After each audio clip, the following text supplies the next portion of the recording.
తగ్గేసారు మీ నర్సయ్య తాతతో రప్ప రప్ప రప్ప.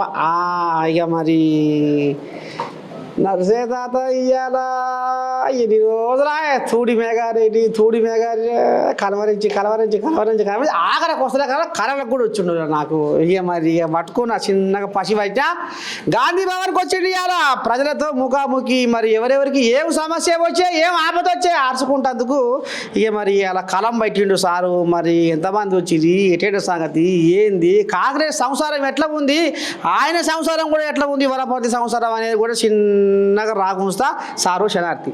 నమస్కారం, బాగున్నారా? అంత నిమ్మలమే సార్. ఏటేట ఉంది ఏం కథ, వనపర్తి అంత నిమ్మలమేనా? మంచిదే, వనపర్తి చాలా బాగుంది.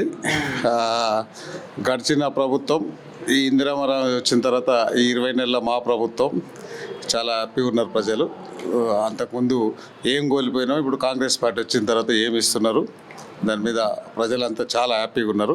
ఒక్కొక్కటి మేము ఇచ్చిన గ్యారంటీలన్నీ చేస్తూ పోతున్నాం. సో దాంట్లో భాగంగానే మ్యాక్సిమం మేము ఇచ్చిన 90% చేస్తున్నాం.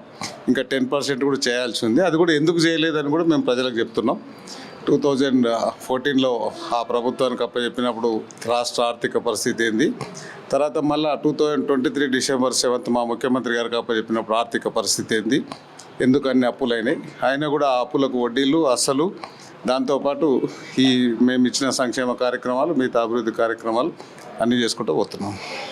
ఏం లేదు కానీ కాంగ్రెస్లో అంత కచ్చపెచ్చ ఎవరో నడుస్తుంది అనేది కథ బయటికి వస్తుంది. కోమటిరెడ్డి కొరకూర అంతా ఏంది మరి ఇయ్యపైన ఊరికే ఉప్పులో నిప్పేసినట్టు ఒకటి బగ మర్చిపోవాట. కాంగ్రెస్కి సంబంధించి కాంగ్రెస్ పార్టీ అనేది పెద్ద పార్టీ. సో దీనిలో కొంచెం కాంగ్రెస్ పార్టీలో ఫ్రీడమ్ కూడా ఉంటుంది, చిన్న సమస్యలు ఉంటాయి. మీరు అన్నట్లు ఆ మంత్రి పదవులు అవన్నీ ఏఐసిసి కాంగ్రెస్ పార్టీ పెద్దలు, పిసిసి ప్రెసిడెంట్, మా ఇన్ఛార్జ్ గారు, ఆ సీఎం గారు వాళ్ళు చూసుకుంటారు. అది మా లెవెల్ కాదు, వాళ్ళు నిర్ణయం తీసుకుంటారు.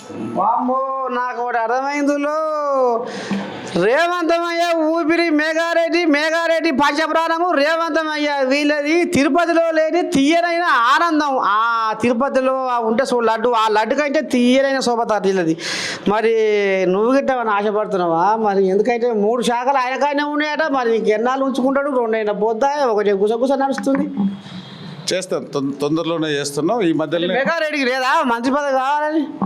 ఇప్పుడు మీరు అన్నట్లు మా ముఖ్యమంత్రి గారి మీద మాకు ప్రత్యేక అభిమానం ఉంటుంది. ఎందుకు ఉంటుంది అంటే ఆయన పుట్టి పెరిగింది కొండారెడ్డిపల్లి అయినా, ఆయన ఇప్పుడు ప్రస్తుతం ప్రాతినిధ్యం వహిస్తున్న కొడంగల్ అయినా వనపర్తితో ప్రత్యేక అనుబంధం ఉంది. ఆయన 5వ తరగతి నుంచి అప్ టు 12వ తరగతి వరకు వనపర్తిలోనే చదువుకున్నాడు. ఆ వనపర్తి పరిస్థితులు, వనపర్తి దాని కల్చరు, వనపర్తి అన్నీ ఆయనకు తెలుసు. మన మొదల స్పీచ్లో వనపర్తికి వచ్చినప్పుడు చెప్పిండు. వనపర్తి మీద ప్రత్యేక ఆయనకు అనుబంధం ఉంటుంది, ప్రేమ ఉంటుంది. సో అందుకని నాకు కూడా ఆయనకు మంచి అనుబంధం ఉంటుంది, అందులో డౌట్ లేదు. కాబట్టి మంచి దాదాపు 1000 కోట్ల డెవలప్మెంట్లు ఇచ్చినాడు నాకు. వనపర్తిలో చాలా బాగా నడుస్తున్నాయి. దాంతోపాటు మీరు అన్నట్లు నేను ఆశిస్తున్నానా, నేను ఏం చేస్తున్నా అంటే మాకు అట్లాంటి కోరిక లేవు. ఎమ్మెల్యే వరకు చాలా హ్యాపీగా ఉన్నా.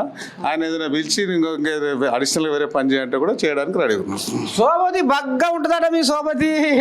ఎందుకంటే నాకు శివలా పడ్డది, ఇద్దరికి సరిపోయి ఉంటుంది అక్కడ సోపతి. సరిగా ఆ ముచ్చట అట్ట ఉంది. మరి ఇప్పుడు రాంగ పోగా ఈ బీసీ రిజర్వేషన్ల కథ ఏంటి సార్?